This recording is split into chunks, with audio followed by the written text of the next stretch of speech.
it was already raised earlier that there were several requests.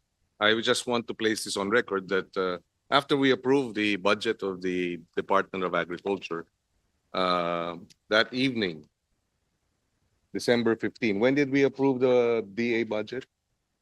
December 13, the Bicam.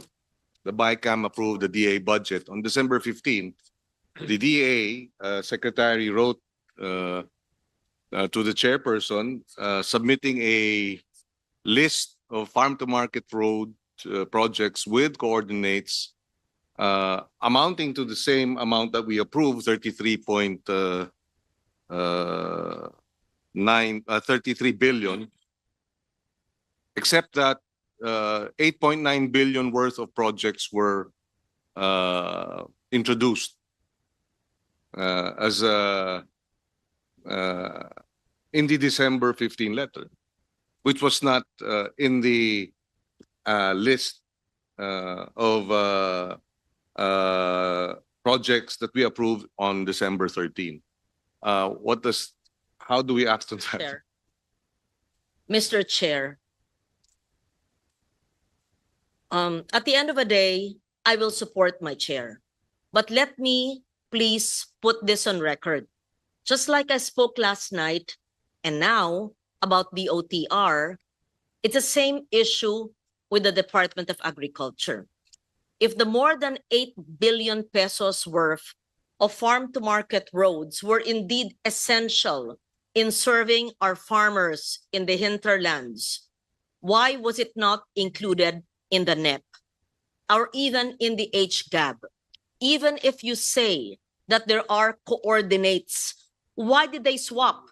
So I would like to know what were the more than 8 billion pesos worth of FMRs that are deleted now from the HGAB and the Senate version that we are reviewing in the Bicam.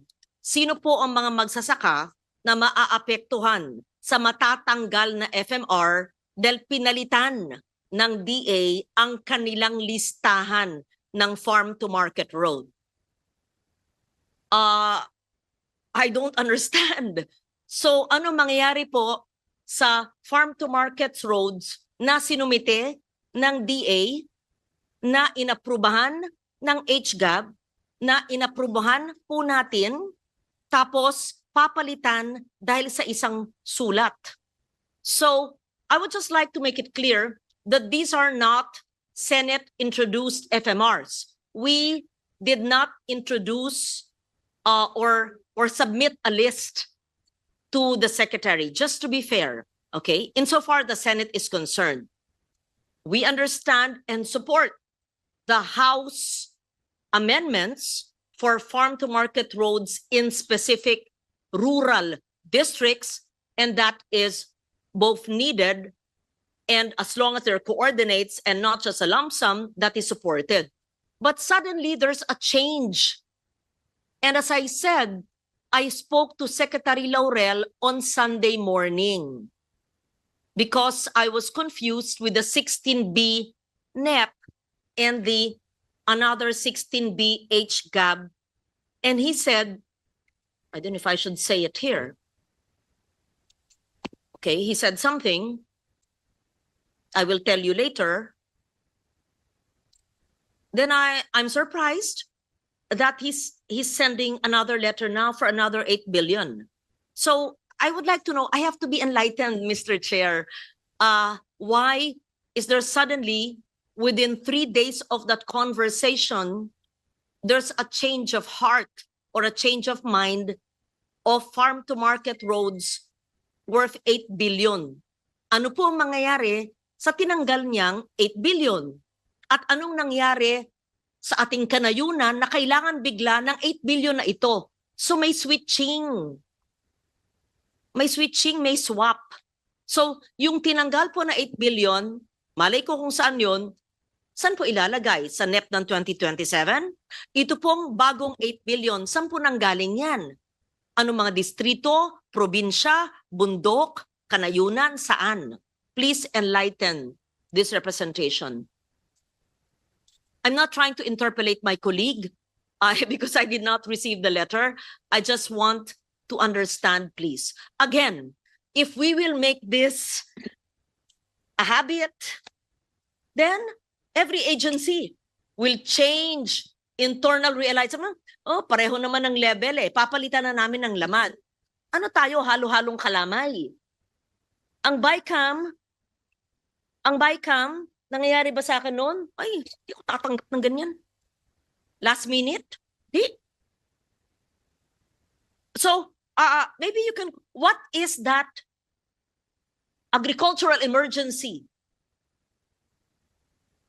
that the DA will have to change 8 billion worth of FMRs?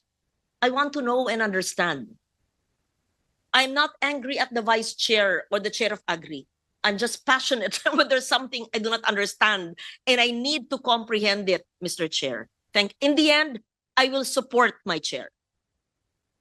If I may place on record, this request has not been acted on.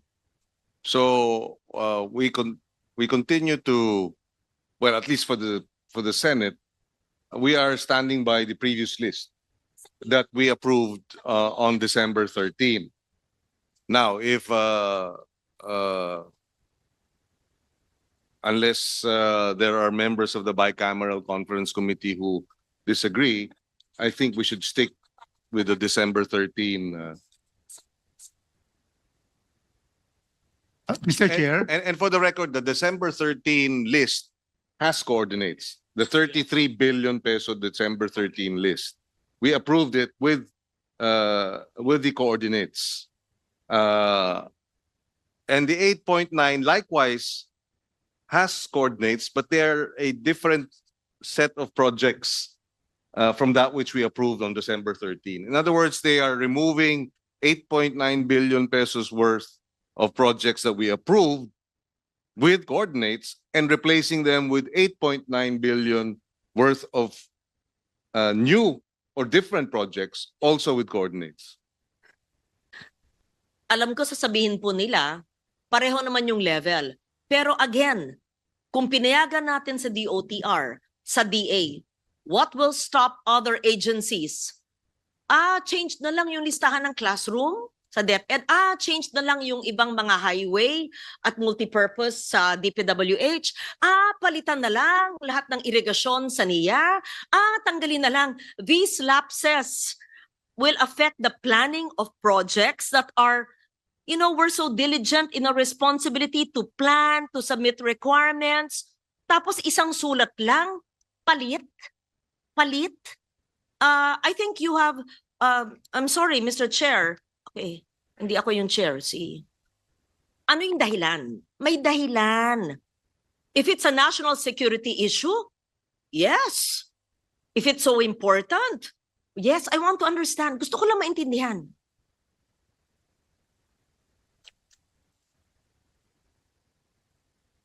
So there's something he knows that we don't know.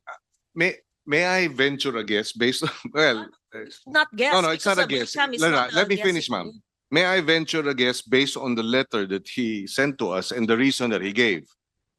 Part of the reason that he gave was, please be informed that the earlier submission was made without the approval of the Secretary of Agriculture, as the undersigned was on official medical leave at that time. So, and this is where my guess comes in. No, this is where my intelligent guess comes in, if I may be allowed to perhaps try to understand what happened here. This is the first time we have asked for coordinates. We've never asked for coordinates before. In previous budgets, it has always been lump sum. So it is possible that because this is the first time that this is being requested, then therefore the preparation of these coordinates had to go through a process that somehow there were gaps. And that being the case, because of the gaps, they had to correct the submissions. That is my intelligent understanding. We've never asked for coordinates and an itemized list of projects in the past. This is the first time. Mr. Chair, may I? Ang DPWH, months ago. Sabi, overpriced. Bunuan budget yan. Overpriced. Ibaba. Paulit-ulit. Sa hearing, sa technical working group, sa media, even the president said the same thing. Our chair worked diligently with LBRMO, everyone, and DPWH, binaba. Ayon sa kanilang inputs at methodology, binaba. Inapprove natin. Sa Bicam, sabi, itaas. Kaya nga nagkaroon ng impasse for a while, pero nasolve natin sa CMPD. Thank you to the House for agreeing for a truthful, accurate budget. Salamat. Tapos, DOTR. Yan, may letter. Internal realignment. Sige na. Tapos ang DA, yung 8.9, hindi pala official transmission yan. Hindi pala inapprove ng secretary. We approved it. What does it make of us? It's not an official list. Now this is the official list. So we better have rules. I think the bicameral committee has to have rules. When there are letters from the cabinet, that means letters given to the chair are not official transmission. We have to check. There should be maybe a watermark. So they're saying that these were not official transmissions because the secretary was on medical leave. Ano ibig sabihin yan? So, sino nagpadala? USEC niya? What was it? A fake list? And then the bicameral conference committee approved it? Hindi ganyan eh. Hindi, nangyayari ba yan nung 10 years ago? Hindi. Not as, walang ganyan. Hindi nangyayari yan noon. Hindi ganitong kagarapal. Ang pagpapalit-palit. Ibaba ang presyo. Sumunod. Ayon sa kanila. Itaas ang presyo. I-recompute. DPWH yan. DOTR, realignment, palit lang naman. DA, palitan. Hindi ako yun. Hindi kami yun. Walang coordinates yan. Or meron pero mali yung listahan. Yan ang sinabi ko. 3 na yan. O ilan pa? Baka maglapitan lahat ng ahensya ngayon. Pwede pala magpalit. Palitan namin lahat ng laman. Pareho naman ang level eh. Mr. President, I'm sorry. I have to express my disappointment and exasperation. There has to be some discipline in government. Di ba sa eskwela tayo, pinag-aral tayo, finish or not finish, pass your paper. Pag nagraduhan na ng teacher, tama na, hindi pwedeng, magpalit, yung seatmate ko, mali. Ano tayo? How can we be a good example to people? Kung sa Bicam na, nagpapalit. Tama yung sinabi. Disagreeing provision, sabi ni Senator Erwin. If I may, Senwin, I'll just read part of the letter sent by Secretary Francisco Chu Laurel explaining the new list. After thorough consideration, the department has identified the final FMR projects that are critical in linking key production areas. These projects were selected based on their readiness for implementation, consistency with national and regional development priorities, and their projected contribution to enhancing agricultural productivity, minimizing post-harvest losses, and expanding market access for farmers in priority areas. Further, the department will be undertaking for the first time the direct implementation of farm-to-market road projects. Hence, the attached final list consists of projects that are operationally workable on the part of the department and conducive to timely and effective implementation. I'm not sure if this is the same letter that Sen Kiko has on hand, because also in the first paragraph, he explained that the undersigned was on official medical leave at the time that during the earlier submission so he says that please be informed that the earlier submission was undertaken without the approval of the Secretary of Agriculture, as the undersigned was on official medical leave at the time.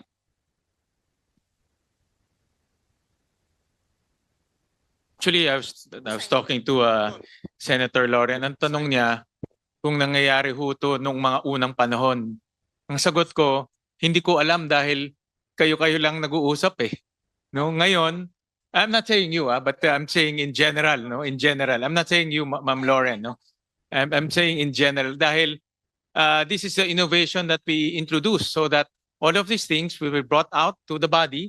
Pag-usapan natin, pagdebatihan natin, we might not agree, we might agree, we might find some solutions, pero ang importante ho dito, nalalaman ng lahat, no? Hindi lang sa ilan-ilan lang po ang nalalaman.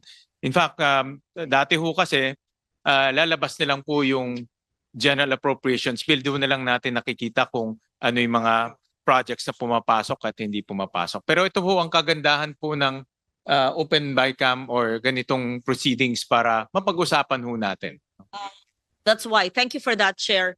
Totoo, nung panahon dati, 10 years ago, yung dalawang chair and LB Remo and the APRO staff. That's why I was asking Attorney Dablon 10 years ago, I can't recall, meron bang mga pahabol na ganyan? But she says, meron, pero pag na-discuss na yung department, tapos na.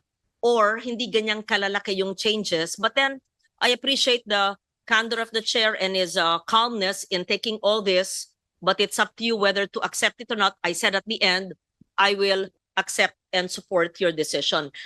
We just have to agree na wag masanay lahat ng ahensya na magpalit sa last minute. We have to change that attitude. Yeah. But I support you, Chair. Mr. Chairman, with the permission of our colleagues, apparently, the letter read by Representative Swansing mentioned that please be informed that the earlier submission was made without the approval of the Secretary. This, as we were made to understand and relayed by the Department of Agriculture, the submission here was the net list of projects, and therefore, and what happened subsequently was that because it was submitted without the approval of the Secretary, the BAFE head was removed or was replaced. So that's the information that has been relayed to us. And therefore, they are now submitting this new list. What's important, I think, in the end, and again, I share the concern that these last-minute appeals should not be the norm. What's important here is that for the first time, the list has coordinates. This has never been done before, and therefore, the accountability and transparency objective is met. Of course, we have to continue to be vigilant, and that's why we have identified this information. We have also put forth a provision, special provision on citizens' participatory audit, which means as the project is being implemented, the COA has a memorandum circular that provides for a program wherein citizens can participate in the audit. And we've also included that as a special provision in the implementation of the farm-to-market road projects. So again, the key here is there is transparency, there is accountability, there are coordinates that are now made available point to point, and there will be a special provision on citizens' participatory audit. So having said that, again, this should not be a precedent for future bicameral conference committee meetings, and we share the position of the chair that we will support the inclusion of this new list. If I may, Senwin, so I agree with the statement of Senator Lauren and Senator Kiko. We also don't want this to be the norm. All of these last-minute requests from the Secretary should not be the norm, and we support that.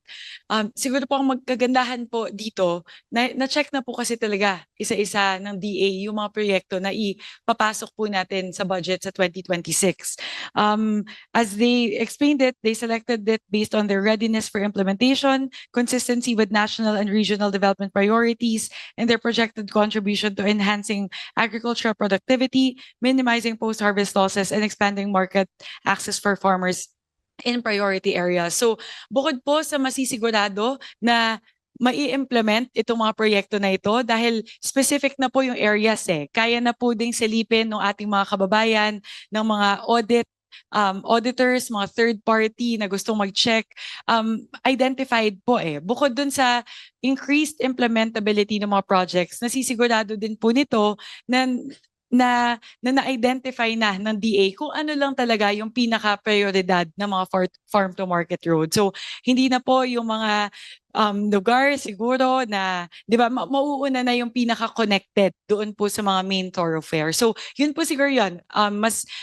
Masigurado po na may implement yung mga programa at masisigurado din po na yung atin pong popondohan ay yung mga talagang pinaka-prioridad at pinaka-mahalaga ng mga farm to market roads. And again, I share the sentiments of our colleagues that this should not be the norm moving forward in the succeeding budget seasons. Appreciate the concurrence of the House Chair, Kong Swan Sing. Let me just put on record, Mr. Chair, that when the GAA is signed and we have an oversight committee, I'd just like to see the comparison of the 8.9B as part of the 16B FMR in the NEP, which was unauthorized, but we're surprised, and that should not happen again when departments send us communication. Sabi nga ni Chair, binigay sa atin eh. Malay naman natin, NEP nga ito. Malay naman natin finar niya yung tao niya. The internal troubles of a department is not our problem. It becomes our problem now when we're informed 6 months later that it's not authorized. I mean, that's dangerous. So, and then we want to compare what was the unauthorized list and what is the new list. But again, I leave it to the chair of the Agri during our oversight by 2026. Thank you. And just to manifest po, in terms of the completion of the list as of today, out of the 1,674 projects that comprise the 32 billion, 99.4% of the projects are already complete with all the coordinates and all the specific location. So, 10 lang po sa 1,674 na projects yung wala pang coordinate. So, yung sinubmit po nila na listahan, 99.4% na po yun ng 32 billion. Kompleto na, halos kompleto na po yung listahan na sinumite po ng DA para po dun sa 32 billion. Sa akin lang naman, if the secretary is saying na hindi ito yung kanyang approved projects, at pinaalis niya yung kanyang head nung kanyang Bureau of Farm Equipment, mahirapan naman ho siyang i-implement yung projects na hindi niya na-evaluate o hindi niya ho nakita o hindi niya na-approve. So it's going to be very difficult for him, especially na wala na yung tao doon na nag-submit itong project. So if I put myself in the shoes of the secretary, tapos may mga projects doon na hindi ko na-approve, paano ko naman i-implement ho yung kung tingin ko ay hindi ho nararapat yung mga projects na yun. Mahirap rin for the secretary, no? Especially in 2026, bago lahat yung kanyang mga pondo. Yes, if I may add, apart from the two earlier special provisions of citizens participatory audit and what's the other one? No. We will have the online dashboard so that this will now be made available online. The DA has agreed to that. Very basic also in terms of the safeguard is we remove the farm to market road projects from the DPWH and place it under the DA. And we also identified possible modes of implementing the farm to market road projects to include local government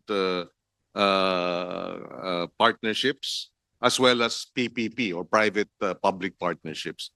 When the local governments are involved, when private sector is involved, there is greater participation, there is greater transparency, and therefore greater accountability. So all these are part of the special provisions that we have put forth for the Senate version. And I understand when we approved it, because we already manifested this earlier, it has likewise been adopted by the bicameral conference, these special provisions.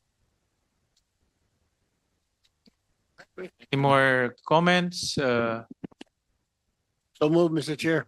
Second, the motion to adopt the new list that came from the Department of Agriculture, duly signed by the Secretary himself, Secretary Francisco Laurel, is team approved. And in the interest of transparency, we will publish the amendments that were made in the website. So we will also upload the list of amendments that we approve during the bicameral conference committee.